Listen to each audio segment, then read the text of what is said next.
everybody, welcome back to GSPseafishing. I'm struggling. I'm here with Gemma. Say hello, Gemma. I think she's struggling too. We're struggling up the hill to Camber Sands. Going very light, and we're not fishing the main beach at Camber Sands. We're going to go over to the River Rother river mouth. It's a mouthful, and we're here at low now, and I'm going to just fish until just into darkness, like just as the sun has set, to see if any bass show on the flood. So all I've got is a satchel over my back with some gear in it, and I've also got the Ozark cool bag here down there, and got my bait in there. So head over, show you what we're going to do, see if we can get some little bass.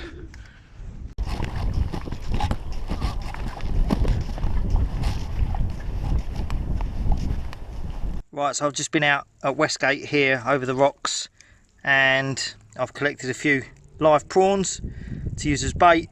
They're great bait for bass under a float. Not a lot of bass will turn down a live prawn. So there they are, and they're in my cool bag box. It's great that it's this rigid box, so I can keep it as a live bait well as well. And there's the link up the top for my little review on it. Anyway, let's hope these catch some fish.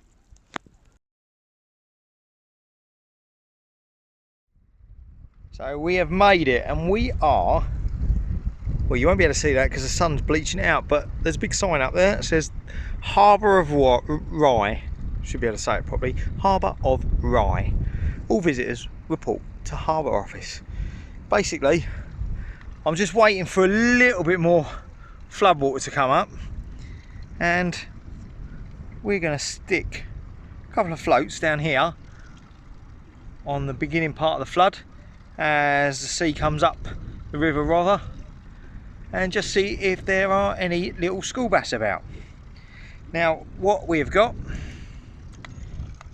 both of us, are well, they're not little.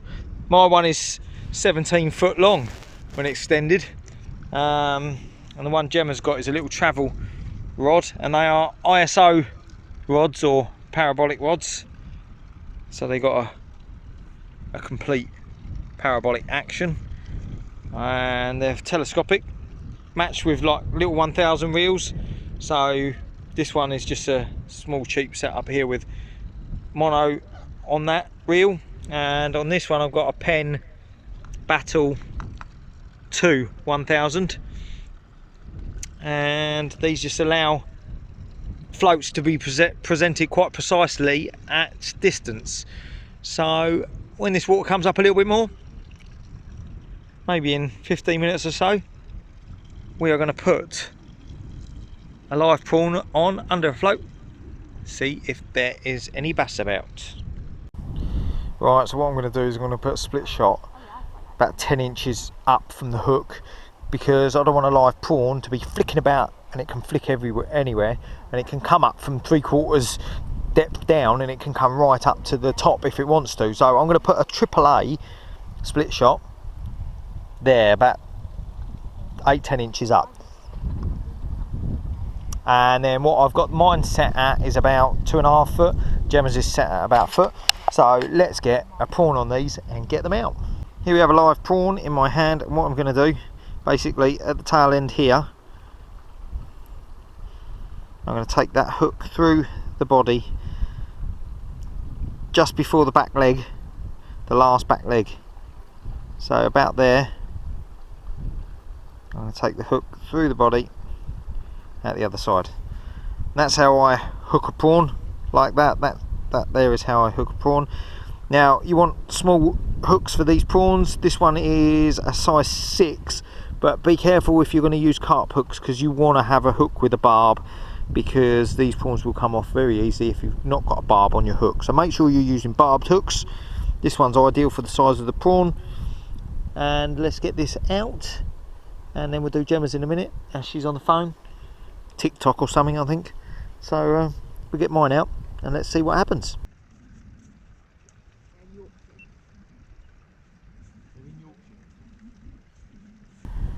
Right, so this river is a deep pool in close here, so what I'm going to do is just get mine in here, see how that goes. So I don't know if you can see that with the sun, but my float's sitting out there. I'm going to get down in a minute. A little bit of movement, so I'm going to work with it for a bit. And we just hope a little schoolie bass, or even a big bass, comes past and takes that prawn. Like that. Like that. Go on, take it. Take it. Take it. There's a bass on this. There's a tiny bass straight away. Look at that. Straight away. Now that's good. I wanted a little bit bigger.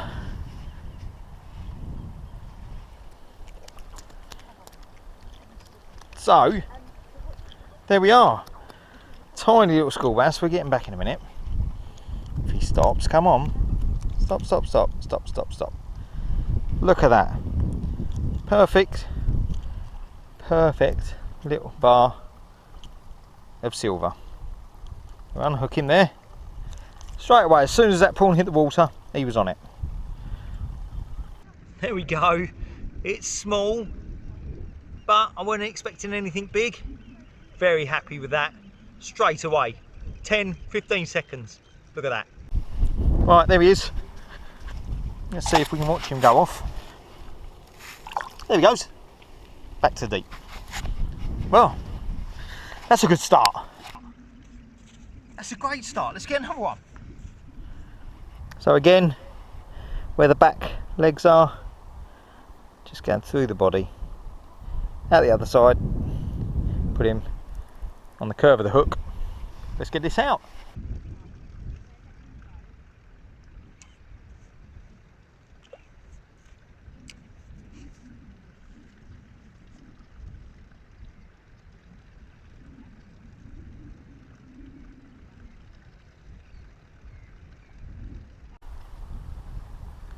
So I did come here one time last year with Finley to suss this out, and I had a prawn on for quite a while, well, a few prawns, and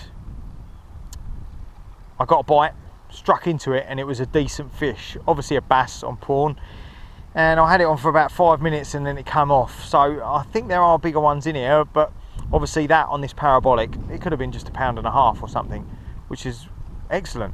But pleased with that. There he goes again. Look at this. There he goes again. We've got a bass on here.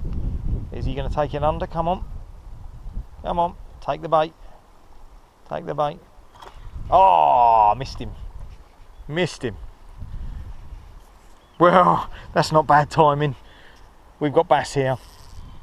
Probably haven't got enough bait, but let's get rebaited up. And Gemma's missing out. Oh, we've got something on it now. It's going. Go on, take it. Yes, we got a bass. We got a little bass again. He's only tiny. Third cast. Second fish. Here he comes. Look at that. Lovely. Look at that. This is great. That down there. So there we are. Second bass, third cast. And I had a bite on the second cast, and I've literally probably had a bait in the water less than 10 minutes. So there we are. Another small little school bass. One hook him. Now I'm very annoyed that my other GoPro, the mic has stopped working, and I should have bought it for underwater footage, but I didn't do that. So Gemma is gonna cast the rod out. You excited, didn't you? No, you gotta ask your question. Right, yes. So that's it. Hold the line. Yep. Once you're holding the line, you can open the bail arm. That's that, yep, so that's now the released, and now you just want to gently flick it out. You can just sideways just flick it out and let it go. Yes. Can we do that again? Did you? Yeah, we'll do it again. Unrecord. Did you unrecord? I don't think we can do that. That's it. Here we go. Did it go too fast? If it's Now what? moving. Let me do it. So Then now tell me close how to that, do it. close the bail arm. That's it. Right, now wind in a little bit. Right, wind it in, wind it in, wind it in, wind it in. Stop there. Stop there. Right, rod tip down. Now what that'll do, just leave that. You want to point the rod tip towards that a bit. And we'll watch if there's a little bass around. We might try him up this way a bit. Oh, it might. Just watch it there, yeah? If that starts, it'll proper disappear, yeah?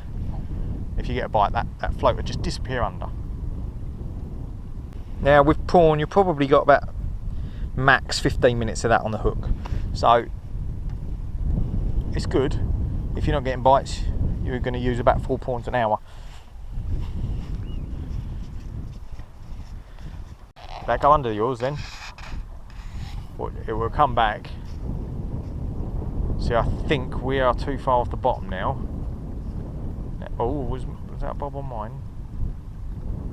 Tiny if it was.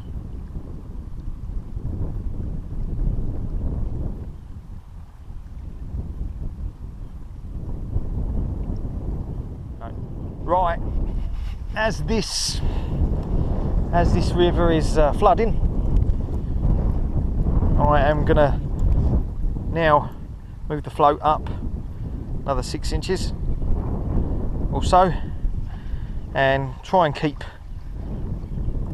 the prawn at the same depth where the fish were getting bites before. So I'm going to put mine out quickly and then we'll get Gemma's a bit deeper. So let's get that out there. So the wind is a little bit annoying because it's blowing our floats right into the edge. Not that that's a problem, because bass will cruise right along this edge, but we become the problem, being in view and being this big thing on the side of the bank. So the wind had died a little bit just now. It was ideal, but it's picked up again. The water's flooding in quick. Well, let's hope we get maybe a bigger one, or a couple of big ones, or a monster. Let's see. So Gemma has just caught a monstrous crab. Give it here because we need to get another one out. He's eating that prawn. Look at him. That crab is munching that prawn. Well done, Gemma. Yeah, right. You caught a crab. So well, at least you caught something.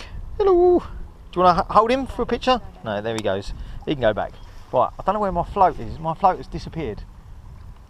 I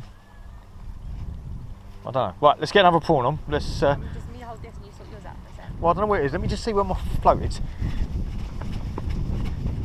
Oh, he's in the middle there.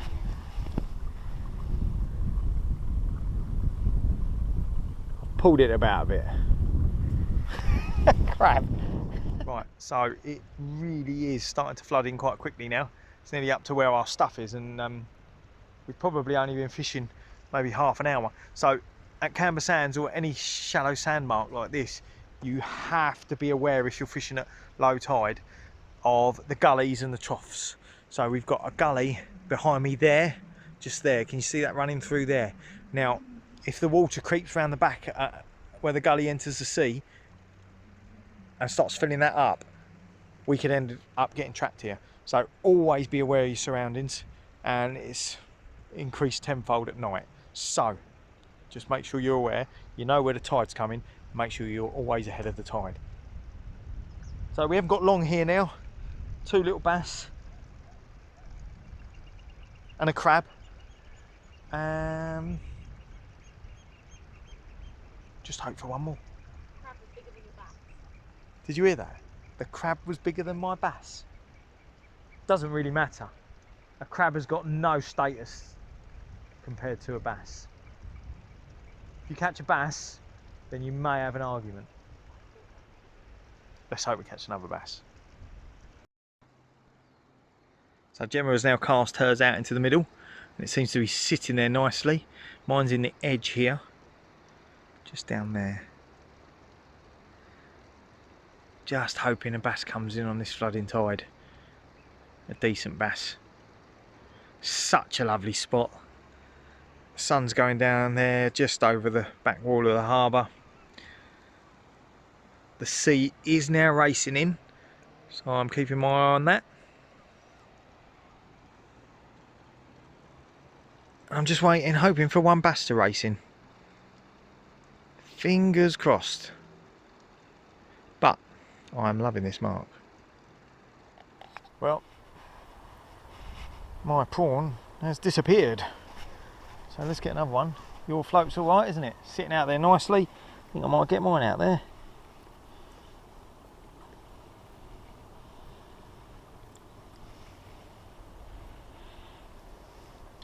Go, nice prawn on it.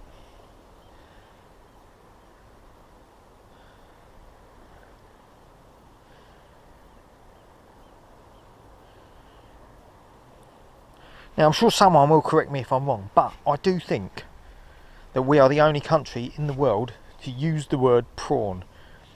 I think they're just shrimp everywhere else.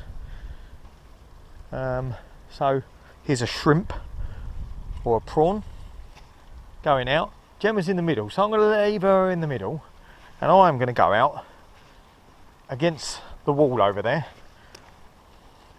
I'm going to possibly, what have I got this set at? 4 foot.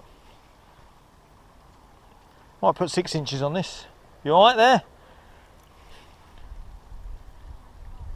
You what? Yeah, maybe give it a couple of minutes and check it. Right, so what I'm going to do here, so I'm going to cast this out over against the wall.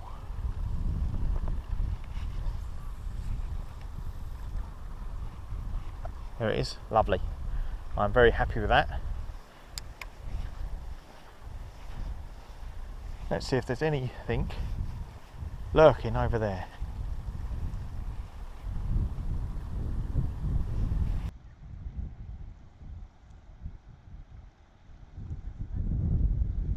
You what? You got one? Did you have one? You have! Gemma's got a bass. There we are! Well done! You've got one. Right, don't read it up too much. Hey, hey, hey! So Gemma has got a bass. Put that down on the floor. We'll unhook him. Zoom this out. I think we sort of caught that, just about. That was a bit out of the blue. Mine's under the water, you went. Right, well, let me Gemma. What are you doing?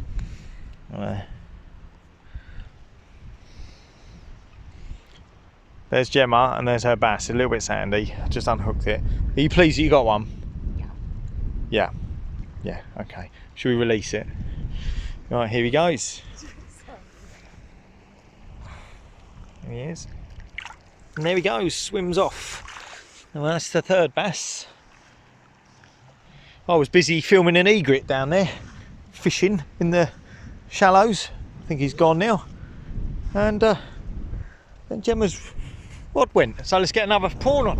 Right, well, we're going through these prawns, but that's good because we haven't got a lot of fishing time left. And it's getting a bit nippy. So that prawn's on. Let's get him out. I've had a couple of bass. Gemma's had a crab and a bass. School bass. Little schoolie. Great fun on these rods, but if we can get a pound and a half bass, that will be a good bit of fun. So let's hope. Might have 10 minutes or so.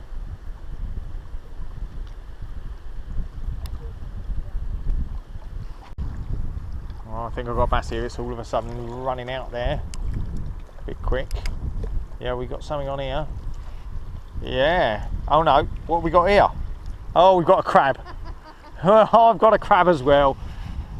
So that's definitely on the bottom there.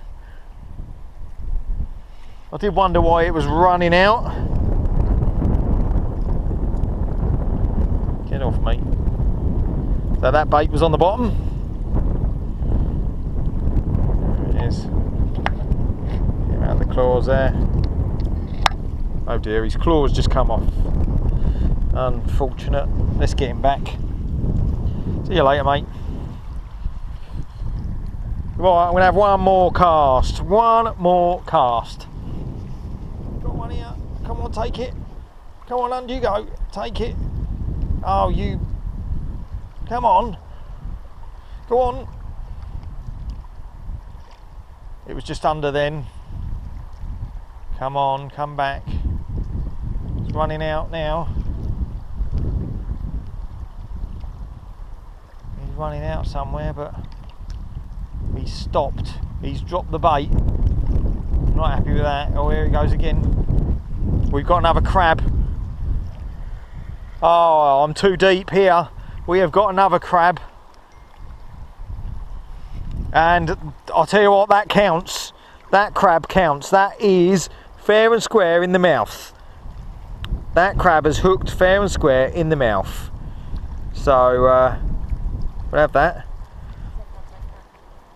Let me unhook him, because here we go, he can go back. Catching crabs and bass. Right, I've just put mine a little bit shallower. Line caught around my, there we go. Yep, so I've set my bait a little bit shallower, 6 inches shallower. But this is the last cast. That sea is coming in around us, so we want to be off of here before we get caught. So we are basically giving this 5 minutes. Right, so here we are. I think this is pretty much it. We are basically at the point where this river is very close to coming up over this bank. Once that happens, this whole beach is going to flood. So we don't want to be there when that happens. So we are going to bring these in now.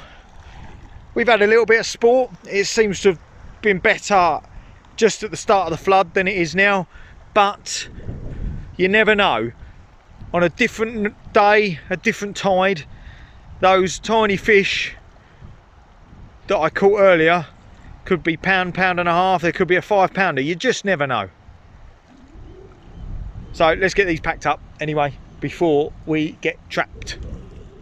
Right, she's trying to take selfies. I'll do one in a minute, but I just want to show you how quickly this is coming in. Now look, behind me, this is really close to coming over the edge.